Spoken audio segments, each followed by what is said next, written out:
What is up, guys? It is Dante here again with Purp from Purp's Lugia on Instagram. What's up, guys? Make sure you go check it out. Make sure you check me out on Dante Streams MTG on Instagram. And I want to, before we go any further, make an announcement that we're going to be giving away both set packs of Commander Masters as long as this video gets to 100 likes. That's it, guys. Like the video, make sure to stick around, and we will be drawing a winner for you guys as soon as it gets 100 likes. Thank you, guys. You know we post every day, so it shouldn't be a problem. But today, we've got another one of Purp's children here today. Yeah, this is an old child that I had that I busted out. Lavinia. It's Lavinia Azorius Renegade, and she is such a great stacks commander. We're going to get into her and see exactly how Purp built her, and then after this, we'll get some gameplay going to see if she's worth her weight for sure. She is a 2-drop human soldier 2/2, and each opponent can't cast non-creature spells with converted mana cost greater than the number of lands that player controls. And then whenever an opponent casts a spell, if no mana was spent to cast it, counter that spell. Does that mean like Jewel Lotus, Mana Crypt? Yeah. It means all of those things. Yeah. So it's an anti-Urza deck. Anti-Urza deck. And it plays Urza. Thankfully, I forgot that deck today, so we won't be able to see it get absolutely smushed. Let's just start off with the most obvious thing, some of the artifacts in the deck. Pretty standard package here. You're seeing just to get Lavinia out quickly. I guess probably Jewel Lotus. People want to remove her really quickly. So Jewel Lotus comes into play after she's been removed once or twice. Pays for the tax. Exactly. It helps turn wonder. She is a 2-drop, but I think it's still beneficial. And I do play Urza, so, you know. It's quite a few ways, actually, to get her out on turn 1. You got the Chromox. Yeah. A couple other things here. Mana Crypt into the Arcane Signet and Petal. Thought Vessel's pretty interesting. Yeah, I don't remember why I put that there. Okay, fair enough. Fair enough. To be honest. So this is more for them and for you to kind of remember what you put in the deck. Yeah, I mean... How many decks do you have? I have like probably 20.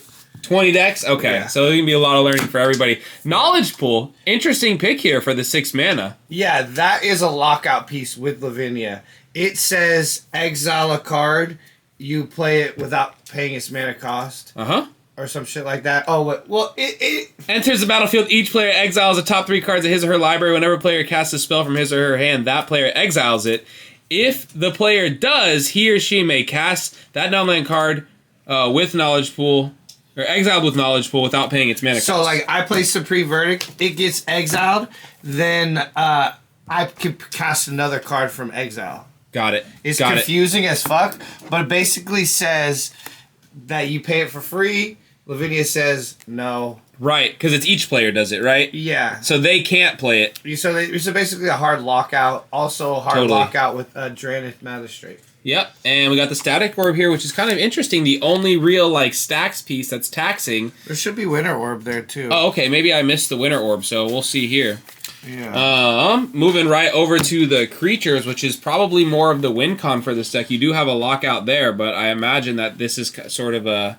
Where's she at? It might have been in here. Alright, well, we'll give it a count. We'll give it a count at the end here. So, we've got Esper Sentinel starting off with some strong value in the early game. Yep, draw cards. Esper's good. Sarah Ascendant, the white drop absolute all-star. 1-drop, 6/6 flying lifelink, yeah. Yeah, Malevolent Hermit. I love this card, guys. You can pay 1 blue, sack it to counter target non-creature spell, and then it flips. Yeah, old man, and then he says you can't counter my non-creature spells, so very good. Any deck that plays a lot of counters, imagine all of your counters can't be countered. Yeah, it's... No wars. We're not going to be having any counter wars. Yeah. At all. Scheming Fence. That card it's like is her brother. Yeah, that card. A lot of people don't play that card. When it came out in Capenna, I read it and it's insane. It's a pithing needle on a creature that it turns into that card. So if you name their Mana Crypt, all of a sudden Scheming Fence is a Mana Crypt. And you can name Soul Ring with this because it doesn't say mana abilities. So you can literally turn off some of their mana rocks. That card is busted. Yeah, that can be broken for sure. We got the Honor Guard, Tecatli Honor Guard. Yep, that card's good. Stops ETBs. Jeez. Just a solid stacks piece. Yeah, absolutely. Hushbringer, of course. Same type of thing. So basically what you're trying to do is get her out, make sure your opponents can't cast very many things, and get down some sort of threat like a flyer, yep. lifelinker. Mina, also known as Talia. Yep. Meddling Mage. Yep, just name their commander and call it a day. Yeah, a little mini Draenith Magistrate. Unsettled Mariner. That's an interesting card right there. It basically gives all your permanents Ward 1, which is annoying as you could imagine. Absolutely. Well, so many people play their deck super lean already on mana.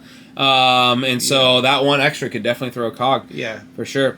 Cathar Commando. Yep, get rid of that pesky enchantment artifact at instant speed. Okay. Draenith. Magistrate. Good card, and also a lockout piece in this deck. Absolutely. One spell a turn with Maria. Just a good stacks piece. Yeah, pretty straightforward. So this is Azorius stacks, basically. Yeah. Kind of the same effect right here in Eidolon.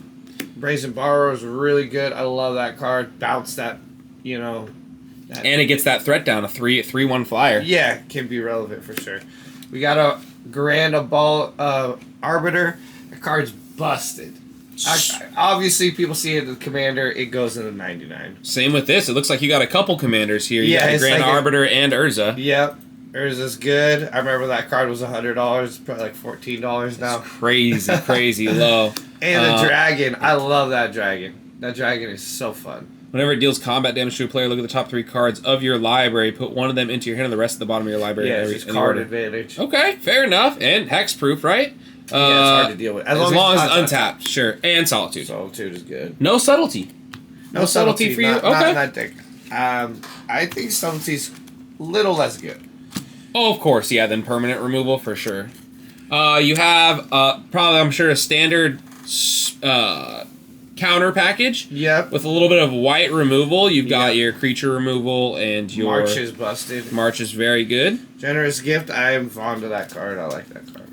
Swords, Silence, and Angel's Grace. Some of the strongest white spells, for sure.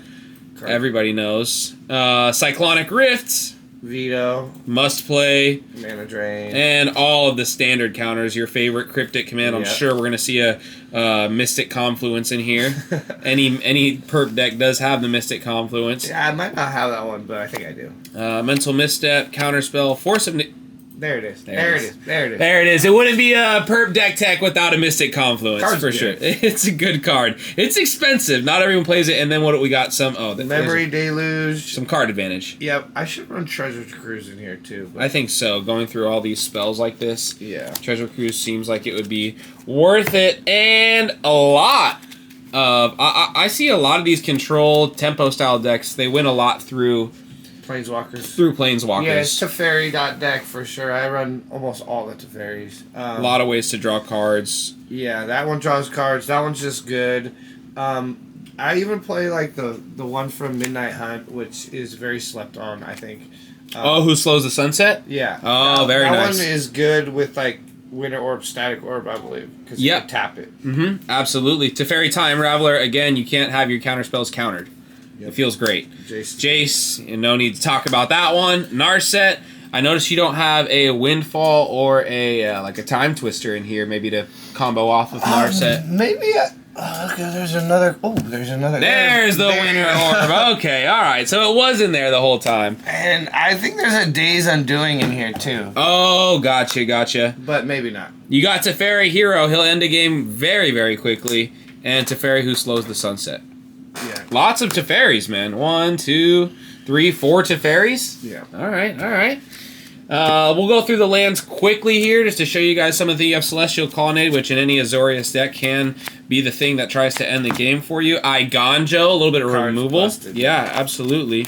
You've got Tundra, Otawara. Those Kami lands, man, are insane. Mystic Gate, Castle Artevale, Castle Vantress. Very good. And get into some of the sorceries here.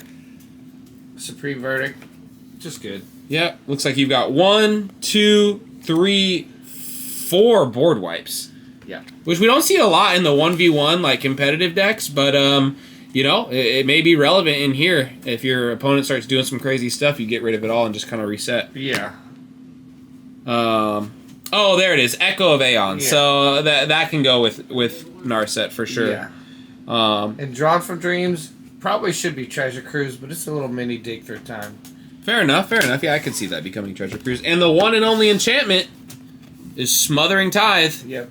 This deck was built before I started focusing on the 1v1 kind Oh, of so this thing. was more of a multiplayer style deck. Yeah, I think I played it in the tournament, like at the old shop, but yeah, I think it was.